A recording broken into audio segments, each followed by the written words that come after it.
julle, baie dankie dat julle deel gevorm het van hierdie kort reeksie met kort kragtige video's waar ons gesels het oor hoe die Heilige Gees ons help om die Bybel dieper te lees. So ons sluit nou hierdie reeks af. Ek en Stefan gaan 'n bietjie gesels, gaan 'n paar vrae vir mekaar vra.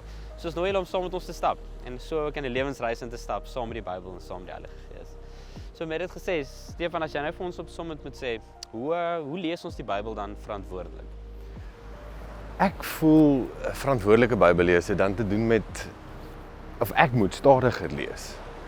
Die doel is nie om soveel as moontlik van hierdie goed in te kry en soveel as moontlik van hierdie goed te probeer memoriseer en dit te kan recite vir mense links en regs nie. Die idee is vir my, wat vir my baie goed werk, is om dit heeltemal stadiger te vat en soos ons aan die begin vir mekaar gesê het, kom ons ontdek die konteks. Kom ons vra wie dit geskryf en waarof kom dit. Kom ek let op oor wat gebeur in my binneste as ek hierdie teks lees. Sit dalk vir 'n hele week lank met 'n vers. Vra vir jouself 'n klomp vrae. Iemand het eens op 'n tyd gesê, Bybellees gaan oor vorming, nie inligting nie. So dit maak nie saak hoeveel jy lees nie. Dit maak nie saak hoeveel jy inkry, hoeveel jy uitlos nie. Dit gaan oor hoe vorm dit my binneste. Dis maar wat ek dink. En dis eintlik 'n mooi ding van die Bybel, soos jy ook gesê het, hoe meer jy die Bybel lees, hoe meer lees dit jou. Dat die Bybel het 'n diep transformerende effek op ons en dit verander ons, want dit is nie net 'n boek nie, maar daar's krag daarin. En dit is ook die woord van God. En jy sê so altyd die woord van God, die Bybel of die boek word die woord van God wanneer dit vashou plek in jou lewe kry. Ja, wanneer dit actually vorm. Ja. Lionel, maar vertel ons dan nou 'n bietjie, waar is God in hierdie hele Bybelleesproses? Wel kyk, die groot ding is ons baie keer in ons eie geloof, mense soek mos wonders en tekens en hulle wil 'n wolkbreuk oomblik sien of van 'n donkie afval of iewers jou katarsis in jou geloof bereik, maar ons moet besef dat die tyd waarin ons leef is die tyd van die woord. So die Here het kom doen wat hy kom doen het, veral deur Jesus Christus, en daar het wonderbaarlike dinge gebeur. En ek dink dit is regtig binne die reg van die Skepper van alles om soms sy natuurwette te oorskry en te breek. Maar God werk ook nie net so nie. God werk veral deur die Bybel. Dit is hoekom ons sê dat dit 'n baie kragtige manier is. Omdat ons die verhaal sien van hoe God 'n hele pad al gestap het, eers met die Israeliete, en keer op keer stamp hulle kop en hulle weier om te glo in die Here.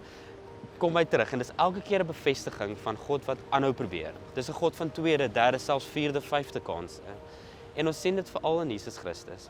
En wanneer ons hierdie stories vat, veral die opstanding en Jesus en wat hy gedoen het, dan sien ons God se hart daarin. Ons moet besef ons leef in 'n tyd waar die skrif geweldig belangrik is. En ek weet dit klink dalk oudmodies om te praat oor die skrif in die Bybel en so, maar dis wanneer ons dit lees en ons besef dat dit is waar ons vir God ontmoet. In hierdie verhale, in hierdie stories. En dis wanneer jy besef dat God se waarheid vir ons elkeen se lewe sit in hierdie stories. Maar dis nie net die lees daarvan nie, dis wanneer ons 'n deel maak van ons, wanneer ons dieper kyk en dieper soek. En wanneer ons ook die Heilige Gees vra om te werk met ons, dat dit 'n transformerende effek op ons het. En dis waar ons God begin raak sien. Eers vanuit die Bybel, maar dan wanneer ons vashou plek in ons lewe kry en ons daadwerklik ook iets begin doen.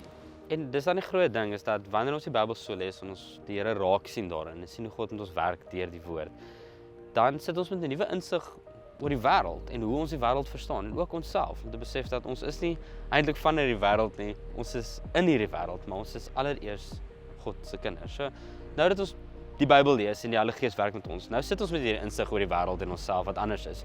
Wat maak ons dan nog? Daai insig is iets wat ek ervaar die Gees mense mee begelei. So aan die een kant, wanneer ek Bybel lees en ek vertrou dat die Gees vir my ook vrae vra en dat die Bybel ook met my kommunikeer, dan is daar 'n manier hoe my eie insig in my persoonlike lewe groei. Met ander woorde, ek vra myself vrae af wat my tref terwyl ek dit lees. Ek vat dit nie en sê ek moet van dit nou iets gaan maak nie. Die insig in myself groei want ek besef waarvoor ek bang is. Ek besef waarvoor ek opgewonde raak. Ek besef wat vir my lekker is, wat vir my moeilik is. Wat dan ook gebeur is ons leef in 'n weird tyd. Die insig in die wêreld sê vir my dat oorlog in die Ou Testament en oorlog vandag kan tog nie wees dat ek dit gelyk aan mekaar stel nie. Dit kan tog nie wees dat ek sê die een voet daai in omdat hierdie een sê moet daai gebeur nie. So wat maak ek met oorlog? Dit maak my ongemaklik. So ek spandeer tyd in die woord daarmee. Insig in terme van die ander rondom my. Die mens wat van my verskil, die mens wat anders lyk, wat anders praat, wat dalk selfs anders glo. As ek die Bybel lees en ek laat toe dat die Gees my vorm, dan kry ek selde die gevoel dat ek die reg het om iemand weg te jaag. Ek het dalk die reg om baie belangrike boundaries te skep, om te sê, hierdie is te naby aan my, iemand mag nie so naby kom nie, of daai spesifieke mens mag nie so naby kom nie. Maar ek kom selde op die plek wat sê, jy mag heeltemal nooit weer in my lewe wees nie. So Lionel, my Bybel lees is vir my minder dat ek moet probeer om alles te onthou wat daar staan. Ek moet probeer om goed te kan opsê, ek moet probeer om dit te kan herhaal. Natuurlik is daar om 'n vers te kan leer ken en dit vir jouself te kan herhaal, het sy eie waarde. Maar die feit om dit te herhaal, tel eintlik nie veel punte nie. Dit wat daarby uitkom, is om te kan sê, of dit wat daar uitkom, is om te kan sê, hierdie ding vorm my op 'n nuwe manier deur die res van my lewe. Psalm 23 het my op 'n tyd beteken dat God is altyd daar. Maar nou dat ek middel begin 30 is, voel dit vir my asof Psalm 23 dalk die veilige vesting is iets anders. Dit is nie meer net God se teenwoordigheid nie, dis dalk nou ook mense rondom my. En ek glo dat dis hoe die Gees met my werk, soos wat ek dieselfde teks oor en oor lees. Maar ons het nou baie goed gesê oor Bybellees en interpretasie en hoe die Gees ons begelei. Op die einde van die dag moet ek nog steeds leef. Ek moet nog steeds uitgaan in die wêreld met my verstaan van die Bybel en met vertrou op die Gees. Hoe doen 'n mens dit? Ek dink dat om aan te sluit by wat jy gesê het, die Bybel is nie iets wat jy doen nie, dit doen iets aan jou. En die vraag is om te antwoord, wat doen dit aan jou? Wel, dit maak jou 'n agent van verandering. As ons reg deur die Bybel lees, sien ons dat God keer op keer kans gee vir mense om te verander. En ons verander aan onsself, maar ons bewerkstellig ook verandering in hierdie wêreld. So dis daar waar ons gaan, juist na plekke, as jy geroep word daartoe in oorlog, om genesing te gaan bied, of om dinge beter te maak, of om vrede te bring. Om te sê dat daar waar daar wanhoop is, hoop te bring. Daar waar daar haat is, liefde te bring. Daar waar daar wantroue is, weer te vertrou. Daar waar daar weerwraak is, vergifnis te gee. En dit is wat die Bybel vir ons vra, is om juist met hierdie eintlik 'n stuk vermetelheid uit te gaan, te sê dat die Here bemagtig ons om 'n verskil te maak in hierdie wêreld. En om uit te gaan juist na die plekke wat jou kwaad maak, by die plekke wat mense seer maak, en daar iets daadwerklik te gaan doen. Want die Bybel is weer eens, dis iets wat jy vir jouself lees en jy insig kry in jouself en in die wêreld en wie God is. Maar as jy nie iets daarmee gaan doen nie, dan is die geloof ook eintlik maar net bietjie koud. En ons is nie veronderstel om lou-warm Christene te wees nie. Ons is veronderstel om warm te wees en aan die brand te wees. En dis wanneer ons vir God navolg in die plekke van hartseer in die wêreld en iets daaraan te gaan doen en dit te verander en dit beter te maak. Dis wat die Bybel en die Heilige Gees ons na toe roep.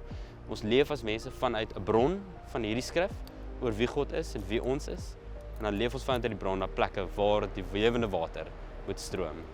So vir julle sê baie dankie dat julle tot 'n mate ons vertrou om met julle te gesels oor hoe ek die Bybel kan verstaan en hoe ek kan bid en hoe die Gees my kan begelei in die groter proses van om te probeer verstaan hoe doen ek my geloof vandag. Mag jy in hierdie Pinkstertyd regtig iets ervaar het en as jy enige vrae het, asseblief moenie skroom nie. Lionel is altyd beskikbaar, ek is beskikbaar. Maak kontak. Ons sal met die grootste liefde saam met jou reis. Kom ons gaan uit en ons verander die wêreld vanuit die Gees wat in ons leef. Yes.